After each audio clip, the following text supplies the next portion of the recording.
ভীষণ মুখস্থ রাখি আমি আমার প্রিয় মানুষদের জন্ম তারিখ। মনে রাখার জন্য আমাকে কোথাও লিখেও রাখতে হয় না। জন্ম তারিখ আসার কিছু আগেই আদরের দিন গোনা শুরু করি। প্রিয় মানুষের জন্মদিনটা আমার কাছে কী যে সুন্দর, প্রিয় একটা দিন মনে হয় বলে বোঝানো যাবে না। সো হ্যালো এভরিওয়ান, আসসালামু আলাইকুম। কেমন আছেন? আশা করি সবাই ভালো আছেন। নতুন আরও একটি ব্লগ নিয়ে আপনাদের মাঝে হাজির হয়ে গেলাম। সেদিন ছিল আলিশবার পাপার বার্থডে। তো ওর বার্থডে হচ্ছে 1 জানুয়ারি। তো ওর জন্যই কেক কিনতে গিয়েছিলাম। তো আলিশবাকে বাসায় তার নানুর কাছে রেখে দিয়ে আমি চুপটি করে কেক কিনতে চলে যাই। তো কেকগুলো দেখে আমি এখান থেকে ভ্যানিলা ফ্লেভারের একটি কেক চুজ করি। তো এই কেকটা আমি নিই। তো এখানে তো যে এত সুন্দর করে নামটা লিখে দিচ্ছে, লেখাটা দেখে তো আমি পুরাই মুগ্ধ হয়ে যাই। আমার কাছে খুবই পছন্দ হয়েছিল। আর হচ্ছে এরপর হচ্ছে ওর জন্য একটা আমি চকলেট বক্স নিয়ে নিই। এরপর তো বাসায় চলে আসি। তো আজকে ওর জন্য আমি ভাবলাম ইলিশ পোলাও রান্না করি, কারণ আলিশবার পাপা ইলিশ পোলাও খুবই পছন্দ করে। তাই ওর জন্য ইলিশ পোলাও রাঁধবার জন্য আমি এখানে কয়েকটা পেঁয়াজ নিয়ে নিলাম আর কাঁচামরিচ নিয়ে নিলাম, আর এগুলোকে এখন সুন্দরভাবে আমি ব্লেন্ড করে নিলাম। এখন এই তো ইলিশ পোলাও রান্না করব। তো ইলিশটাকে আগে কষিয়ে নিব, আর খুব বেশি মশলা অ্যাড করব না। আর ইলিশ পোলাওতে খুব বেশি মশলা অ্যাড করতে ভালোও লাগে না।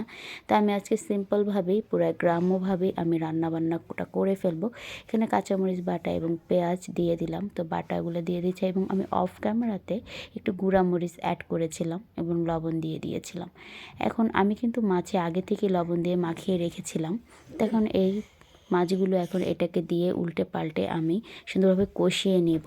যেহেতু ওর স্পেশাল ডে, আমার কাছে মনে হয় স্পেশাল ডেতে কিছু স্পেশাল জিনিস রান্নাবান্না করে দিলে খুব ভালো লাগে। কারণ সে যার বার্থডে, সে যদি দেখা যায় যেটা পছন্দ করে তার সামনে যদি ওইটাই রান্না করে দেওয়া হয়, তার কাছে একটু বেশি স্পেশালই মনে হবে। তাই আমি ভালোবেসেই তার জন্য এটা রান্না করেছি। আমি কিন্তু গুঁড়া দুধ এটাতে অ্যাড করেছিলাম। গুঁড়া দুধ আগে থেকে ঘন করে গুলিয়ে রেখেছিলাম।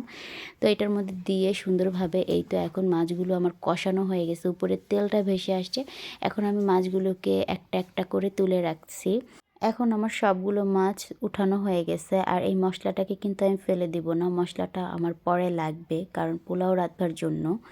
এরপর হচ্ছে পোলাও রাঁধবার জন্য হচ্ছে আমি এখন অন্য একটা প্যানে সুন্দরভাবে পেঁয়াজ দিয়ে দিলাম। তো পেঁয়াজটা সুন্দরভাবে হালকা বাদামি রং হয়ে আসলে এরপর আমি পোলার চাল দিয়ে দিব। আমি আগে থেকে পোলার চালগুলোকে ধুয়ে ছেঁকে রেখেছিলাম, যার জন্য পোলার চালটা একদম ঝরঝরো হয়ে আছে। আর এইভাবে চাল রেখে দিলে কিন্তু চালটাকে ভাজতে খুবই ভালো লাগে। এখন ওই যে আমি মশলাটা রেখেছিলাম, এই মশলাটাকে এখন এর মধ্যে দিয়ে দিলাম। এতে করে স্মেলটা খুবই দারুণ আসবে। তো পোলাওটা ভাজার পর আমি অফ ক্যামেরাতে এর মধ্যে পরিমাণ মতো পানি দিয়েছিলাম এবং গুঁড়া দুধ দিয়েছিলাম এবং কয়েকটা কাঁচামরিচ দিয়ে দিলাম। প্রিয় মানুষের জন্মদিন বলে কথা, সেদিন তো আমার সুখের কোনো কমতিই থাকে না। কি যে মিষ্টি আনন্দ পাই, খুবই স্বস্তি হয় তখন। যদিও আমার গুণে নুন কম আছে, তেমন একটা বড় কোনো আয়োজন করতে পারি না, তবুও একটু ছোটোখাটো করে নিজের মতো করে কিন্তু একটু প্রিয় মানুষকে একটু সারপ্রাইজ দিতে আমার বরাবরই ভালো লাগে এবং মন ভরে তার জন্য ভালো থাকার দোয়া করতে মন চায়।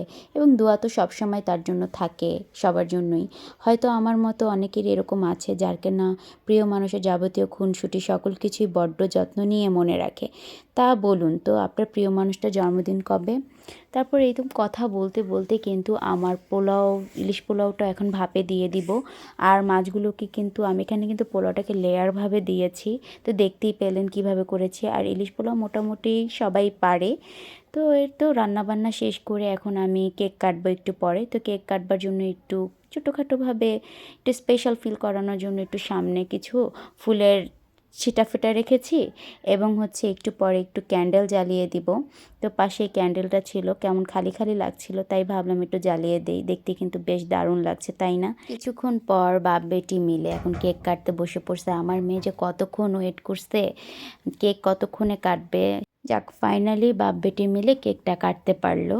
তো সবাই আমার হাজব্যান্ডের জন্য দোয়া করবেন, ও যেন ভালো থাকে, সুস্থ থাকে এবং মনের সকল নেক আশা পূর্ণ করুক। আর এদিকে হচ্ছে এই তো খাবারটা বেড়ে দিচ্ছি। এই ছিল আমার তরফ থেকে ওর জন্য আমার ছোট্ট একটা আয়োজন। আর ব্লগটি কেমন লাগলো অবশ্যই লাইক, কমেন্ট অ্যান্ড শেয়ার করে জানাবেন। আল্লাহ হাফিজ।